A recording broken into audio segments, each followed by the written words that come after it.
All right, let's have a recap of the absolutely mental developments that have happened today when it comes to Elon Musk and Reform UK.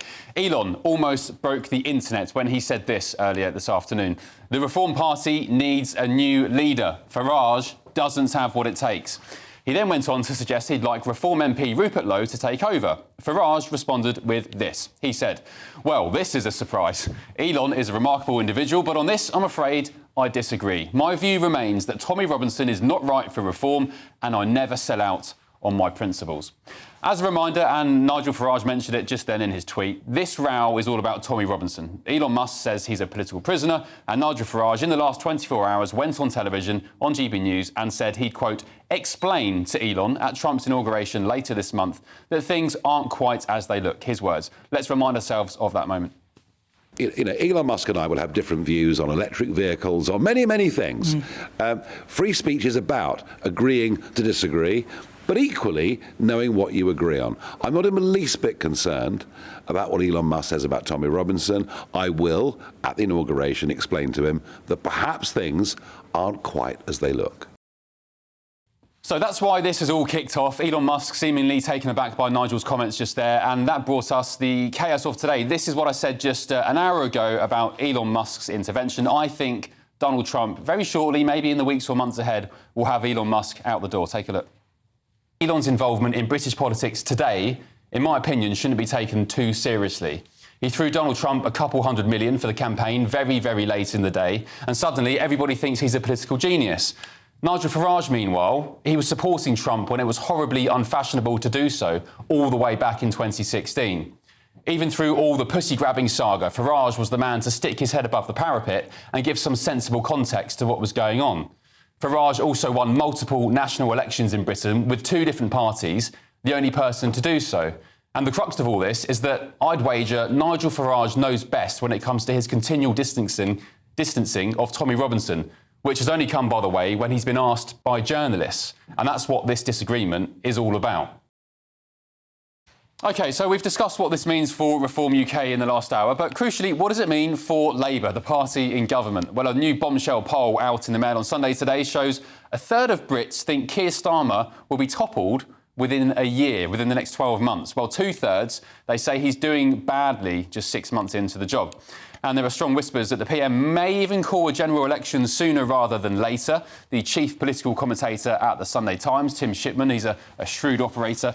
He wrote today, with potential chaos on the right, some close to Downing Street say conversations have taken place about whether to call an early election in 2027.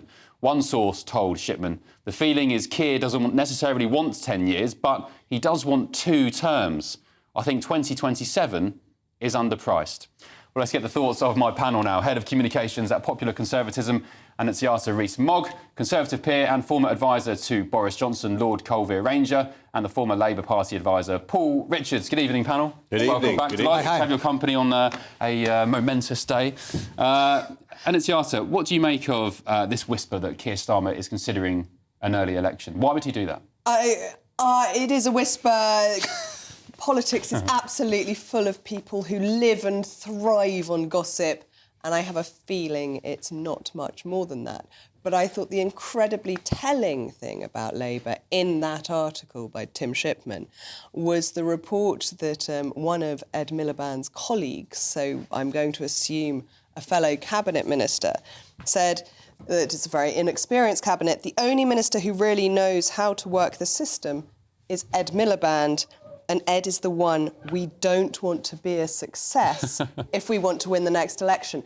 And I think those kind of splits at the very heart of Labour this early on are really quite concerning for those on that side of the debate, which I'm not. Yeah, it's a great point. We've seen it with Wes Streeting. He made some comments. Was it the Spectator Party the other day? He made some...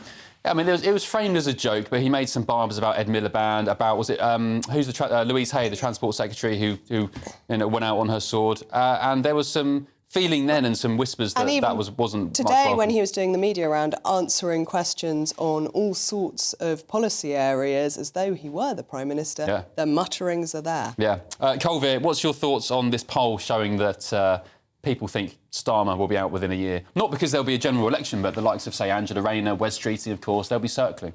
They will be, but I think it reflects what people feel generally about what this government's done in its first 5-6 months in power.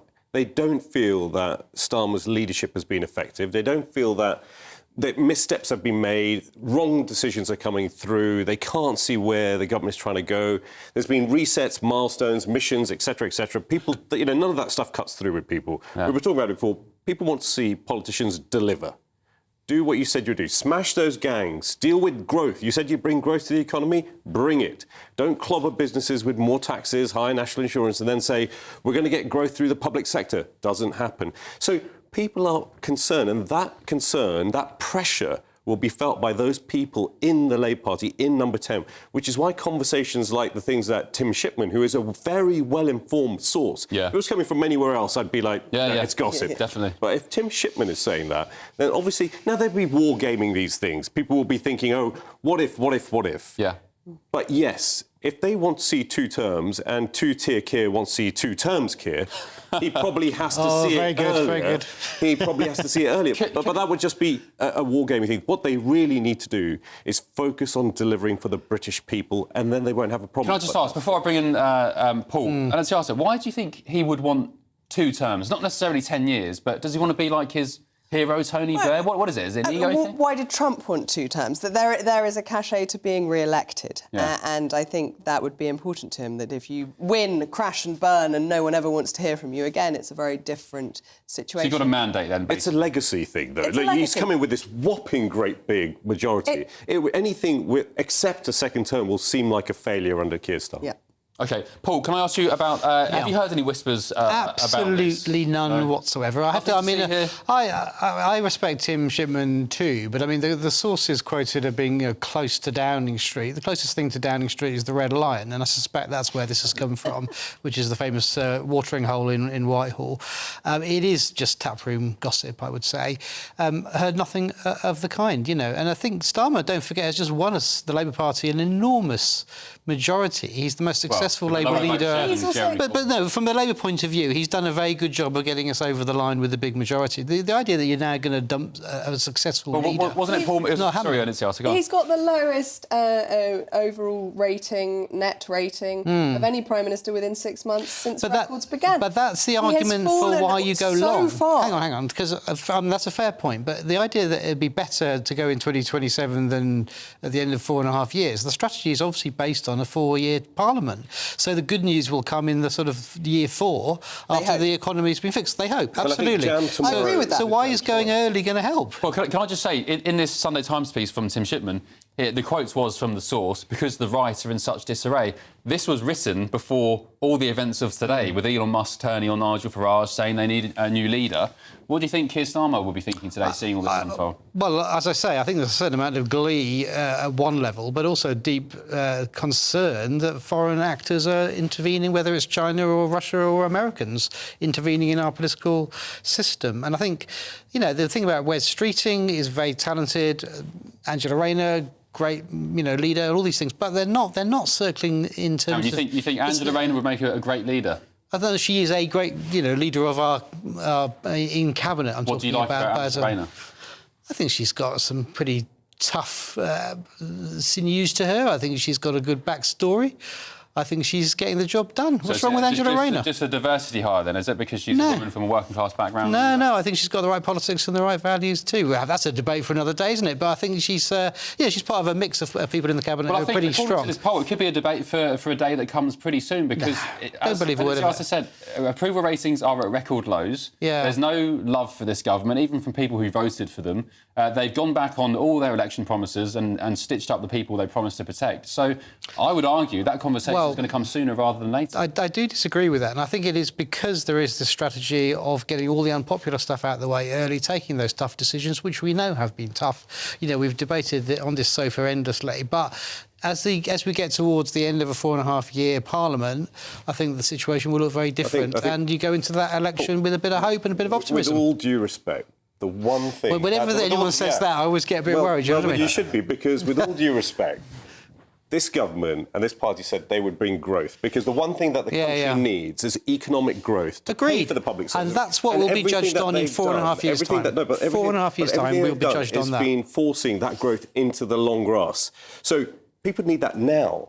It's no point doing things that delays growth, that hampers But come the on, economy. if you could just turn on a button and make growth happen in 6 months, then you would, but you can't. You can have business-friendly policies. Not in a way that's sustainable. Yes, sustainable. What does sustainable mean? Sustainable means a growing economy. Sustainable means businesses employing people. Sustainable means investment. If those things, if you do everything... If it was simple, you lot would have done it. No, but actually, that's what Rishi Sunak was doing. It was, and the growth figures have gone down since Labour. Just add, I've reminded you many weeks yes, now. Go on, I know what you're going to say. You know what's coming. Labour inherited the fastest growing... And I will say the same from a very, very low base. You know, to grow from a very low base, not great. So that's even worse. I think that's the fundamental point. Well, that's why we're going to go long, and we're going to go not 2027. That's why this is going to be a full parliament. But it's about do it now, get people on side, show them that you understand that the economy is what matters, and then people will feel confident and things will change. But if you're telling us that the Labour Party strategy is 4 years from now, we may see something positive, I don't think Starmer will last. The one thing in Starmer's big defence is it's really hard to get rid of a Labour leader. Well, and Prime Minister, even harder. Minister, even harder. Yeah. And that might mean that they can't shift him. His popularity. And don't forget, most of... And it doesn't show... There's no reason at the moment that would change, that he has lost his own credibility. He's not seen as competent. He's not seen as trustworthy. But those aren't things that a bit of growth turns around. I would say, though, of course, the parliamentary Labour Party is very much in Starmer's image. I mean, the selection process meant that these were people very much on board with the project. So, yeah, but those are the ones in politics, is there? Look how Boris Johnson was stabbed in the back by all the 2019 MPs, the intakes. Well, that's a lesson back when it suited them. A lesson to be learned from that. Can I ask you one question? One question. Who do you think would be the next Chancellor? I've no idea. That's not a question that's going to happen for many... That will be troubling some people in Number 10 right now, because I think a lot of the decisions, and you can see some of the narrative shifting to these are Rachel Reeves' decisions, and that's one of the problems. She's going to be there for as long as we can see into the future. She'll be there. Panel, thank you very much. Let's see how long Rachel from Accounts is in Number 11. Who knows? Maybe she'll be gone before Keir Starmer. We'll see.